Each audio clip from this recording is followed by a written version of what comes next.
नमस्कार, मैं शुभम प्रणव, इतिहास का एक विद्यार्थी, इतिहासकार। मैं अपने आप को इतिहासकार मानता हूँ। आज मैंने इरफान हबीब का एक लेख पढ़ा। लेख क्या, मैंने इंटरव्यू पढ़ा कहना चाहिए। वो आए थे पटना, और इरफान हबीब के बारे में जानकारी दे दूं कि वो इतिहास के काफी अच्छे जानकार हैं। उन्होंने काफी किताबें लिखी मेडिवल इंडिया पे। तो इरफान हबीब से एक सवाल पूछा गया, पत्रकार ने पूछा, क्या आपको लगता है नरेंद्र मोदी सरकार इसको इतिहास को बदलने की, इतिहास को बर्बाद करने की कोशिश कर रही है? तो इरफान हबीब ने कहा हाँ, जो कि मुझे बिल्कुल लगता है। मैंने इसलिए इरफान हबीब से जिक्र किया। अब मैं अपनी सारी बातों को बताता हूँ।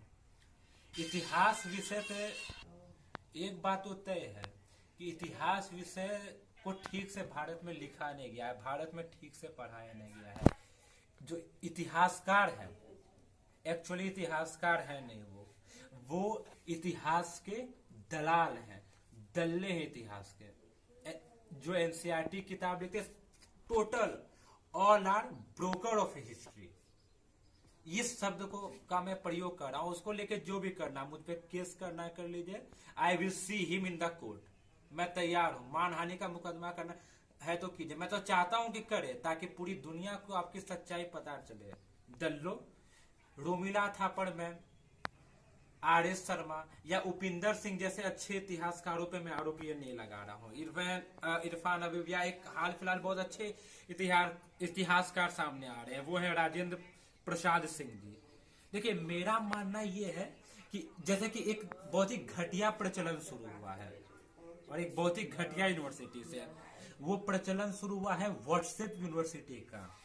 जो हमारे यहाँ के श्री नरेंद्र मोदी की सरकार, अब एक चाय बेचने वाले से क्या उम्मीद कर सकते हैं? वो उसने चाय बेचा है, अब इतिहास बेचने की तैयारी कर रहा है।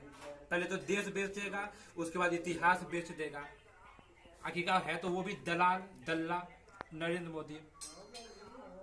तो इतिहास में मैंने पढ़ा, मुझे काफी हंसी आ रही है।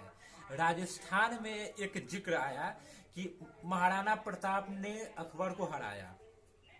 ये इतिहास, अब इसका सोर्स क्या है? मेरे भी कुछ मित्र हैं, मित्र नहीं कहते, वो अंधभक्त कहते हैं। अंधभक्त, गोबर भक्त किसी का मित्र हो नहीं सकता है।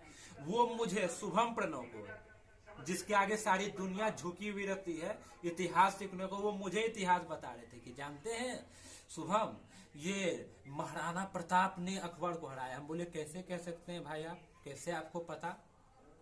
तो बोला कि अगर मान लो 2 बार युद्ध करने क्यों आता वो अकबर, उसके राज में 2 बार युद्ध करने के लिए आया। उन मूर्खों को कौन बताए? युद्ध जीतने के लिए लोग 1000 बार युद्ध करने जाते हैं, 2 बार को कौन पूछे भाई? तो कुछ भी उल जलूल बातें लिखी गई है। सेंट जेवियर को लेके मैंने बना, जो कि एक क्रिश्चियन थे, ठीक है। सेंट जेवियर हो, इवन मदर टेरेसा जिसे भारत रत्न मिला है, मदर टेरेसा पे वो आरोप लगाता है कि वो क्रिश्चियन धर्म को क्या करते थे कि बढ़ावा देने के लिए वो मतलब के धर्म परिवर्तन का धंधा करती थी, धर्म परिवर्तन करती थी, वो लोगों की मदद करती थी। अब मेरा वाजिबात है, लोगों की वो मदद करती थी। कोई भी अपने धर्म को तो बढ़ाना चाहेगा, चाहे वो बौद्धिस्ट हो। हिंदुओं में क्या विवेकानंद ने नहीं बढ़ाया?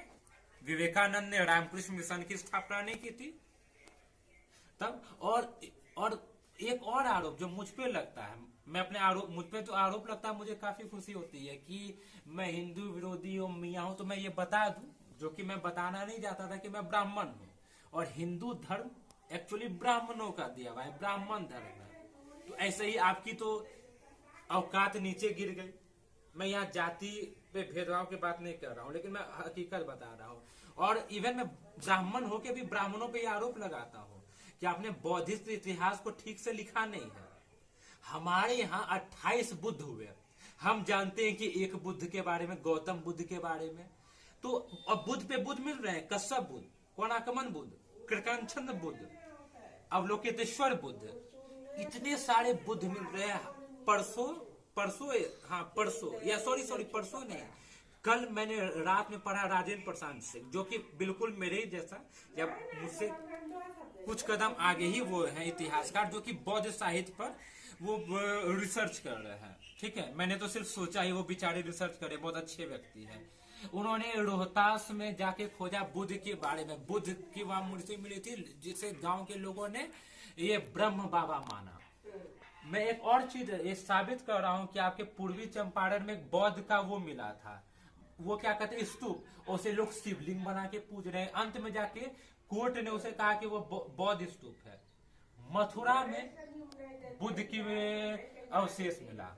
मैं ये साबित, मैं पूरे कह के मैं इतिहासकार हूँ, और मैं ऐसे ही आप लोगों के जैसा दलाली नहीं देता, नरेंद्र मोदी या उसका अंधभक्त चमचा नहीं हूं मैं, ठीक है। तो इतिहास को सही में, इतिहास में हमारे बुद्ध पे बुद्ध मिल रहा है, बुद्ध का आपका अवशेष मिल रहा है। इवन सिंधु घाटी सभ्यता में भी आप देख लीजिए कि वो बौद्ध मूर्ति टाइप में मिले, जिसे हम लोग ने शिवलिंग कहा। मैं किसी धर्म पे आरोप नहीं लगा रहा हूँ, ठीक है, ठीक है। मेरी इस बातों को क्लियर मान लीजिए, ठीक है। मुस्लिम धर्म और आप क्रिश्चियन पे आरोप लगाते हैं कि बख्तियार खिलजी ने नालंदा जलाया, बिल्कुल जलाया, बहुत बुरी काम किया, लेकिन नालंदा को आखिरकार बर्बाद किसने किया था? बख्तियार खिलजी ने। अकबर महान है, अकबर महान है, अकबर महान नहीं है, उससे क्या फर्क पड़ता है? और अकबर महान नहीं है तो तुम महान हो। जो लोग कहते हैं इतिहास को बदलने की जरूरत है, जैसे मैं कहता हूँ इतिहास को बदलने की जरूरत है, मेरे पास पूरी एविडेंस है, मेरे पास ही काबिलियत है कि मैं इतिहास को बदल सकता हूँ। मेरा चैलेंज है, एक भी राइटिस्ट, एक भी बीजेपी आरएसएस का जो ये समर्थक है, वो ये कह दे, ठीक है, वो ये कह दे कि हाँ मेरे पास काबिलियत है कि मैं इतिहास को बदल दूं, मैं उसे अपना गुरु मानूंगा। मैं भारत के सबसे अच्छे इतिहास के टीचर अवध प्रताप ओझा का विद्यार्थी हूं, मैं मणिकांत सिंह का विद्यार्थी हूं, मैं राजेंद्र प्रसाद सिंह, उपिंदर सिंह मैम, आपकी रोमिला थापर मैम, आर.एस. शर्मा से सीखता हूं। आप बोलिए, क्या आपके दक्षिणपंथी इतिहासकारों में ऐसे कोई इतिहासकार है? एक भी बताइए। कोई है ऐसा माइक का लाल? मैं चैलेंज होता था, कोई माइक का लाल या माइक की लाली है आपके दक्षिणपंथी इतिहासकारों में जो इतिहास बदल के दिखाए और सच्चाई के साथ? ये नहीं कि मैं बाहर में ये किया, तब तो आप ये भी बोल देंगे कि क्या कहते हैं 2007 में वर्ल्ड कप हुआ था, आज के 50 साल बाद वो इंडिया ने जीत लिया। 2003 में जो ऑस्ट्रेलिया ने जीता तो बोलिएगा कि नहीं नहीं वो तो भारत ने जीता, ऑस्ट्रेलिया के लोगों ने गलत इतिहास लिखा है। आप लोग तो घिनौने व्यक्ति हैं। और मैं सभी पार्टियों के, देखिए हर पार्टी में इतिहास बदलने की कोशिश हुई है, सच्चाई है। कांग्रेस ने भी गलती की, कांग्रेस ने गलती क्या की, जैसे मैं नेहरू गांधी का बहुत बड़ा समर्थक हूँ, ठीक है ना, मियाँ कहिए, मुझे इसको लेकर कुछ भी कहना कहिए, कोई फर्क नहीं पड़ता है मुझे। लेकिन हाँ, लेकिन मेरा मानना कि और जो स्वतंत्रता सेनानी के लोग हैं उनको उचित सम्मान नहीं मिल पाया कांग्रेस में, तो इसमें भी नहीं मिला।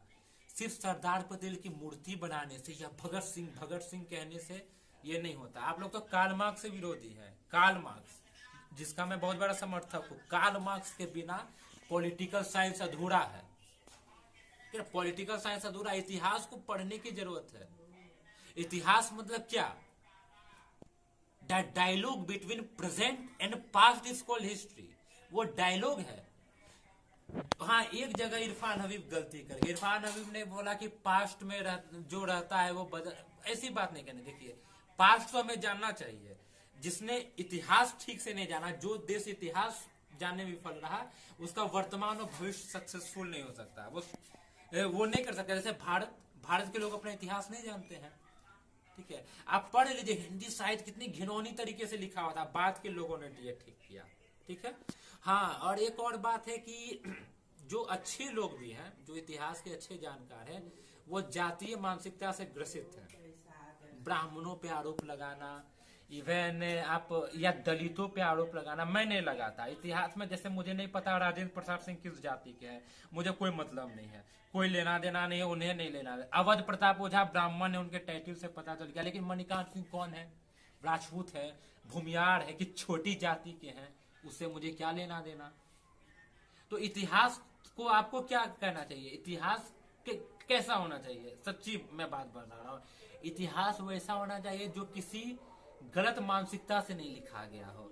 इतिहास वो होना चाहिए जो अच्छी तरीके से क्या किया गया हो, शुद्ध तरीके से, पवित्र तरीके से आपको वो सोच के करना चाहिए, जो कि भारत में हुआ नहीं। यहाँ लोग पापियों ने अपने गलत मन से इसको लिखा। तो मेरा ये अनुरोध है, मैं हाथ जोड़ के निवेदन करता हूँ, जितने भी इतिहास के विद्यार्थी हैं, इतिहास के विद्वान हैं, इतिहासकार हैं, कि वो आगे बढ़ के इतिहास को ठीक करने की कोशिश करें। मैं कहता हूं मैं भी कभी कभी कि बदलना नहीं कहना चाहिए, मुझे भी इतिहास को ठीक करने की कोशिश करो। मैं कर रहा हूं इसको लेके। मैं बहुत जल्द एक किताब लिख रहा हूं, प्राचीन भारत का इतिहास रहेगा। अभी तक मैंने उसका शीर्षक नहीं चुना है। तो उस किताब को मैं अभी हाल फिलहाल सब बातें अपने स्कूल के कामों में और अपनी डिग्री पूरी करने को लेके व्यस्त हूँ। जैसे वो काम हो जाएगा, और सिविल सर्विसेज की तैयारी भी कर रहा हूँ, तो सिविल सर्विसेज की तैयारी के दौरान या आफ्टर सिविल सर्विसेज के बाद वो किताब में अच्छी ढंग से पूरी कर लूंगा। अच्छे अच्छे विद्वानों से दिखाऊंगा, 2 4 5 विद्वान ही है, बाकी तो इतिहास के दल्ले हैं, दलाल। उन दलालों को मुझे दिखाने की जरूरत नहीं है। और उस इतिहास में क्या, मैं बौद्ध और जैन, हाँ एक और कमी मैं बोलना चाहूंगा, आपने जैन लोगों को अच्छे से नहीं जाना। जैन धर्म के बारे में उतना वो रिसर्च होता ही नहीं, उतना क्या करना है। तो जो बौद्ध धर्म पे रिसर्च करे, उसमें से कोई जैन धर्म को लेके आए। मैं इस गर्मी छुट्टी में, जब मेरे विद्यालय में गर्मी छुट्टी होगी, तो मैं जाऊंगा बौद्ध गया, पावापुरी जाऊंगा अपने कुछ लोगों के साथ। इतिहास का वहां पे मैं अध्ययन करूंगा। मैं जाऊंगा, अपने ही खर्चे पे जाऊंगा, मुझे सरकार का 1 रुपया नहीं चाहिए। अपने खर्चे पे जाऊंगा, और इतिहास का जो शुद्ध रूप से, मैं वो नहीं सोचूंगा कि मैं ब्राह्मण हूं तो मैं ब्राह्मण हूं तो ब्राह्मण धर्म, जिसे हिंदू धर्म बोला जाता है, उसके पक्ष में मैं लिखूं। मैं सच्चाई लिखने की कोशिश करूंगा। और आरोप तो मुझ पे लगते हैं कि आप मियाँ हैं तो आप हिंदू धर्म के विरोधी हैं, तो आप ये है, आप अंबेडकर को है जैसे, जबकि मैं अंबेडकरवादी नहीं हूँ।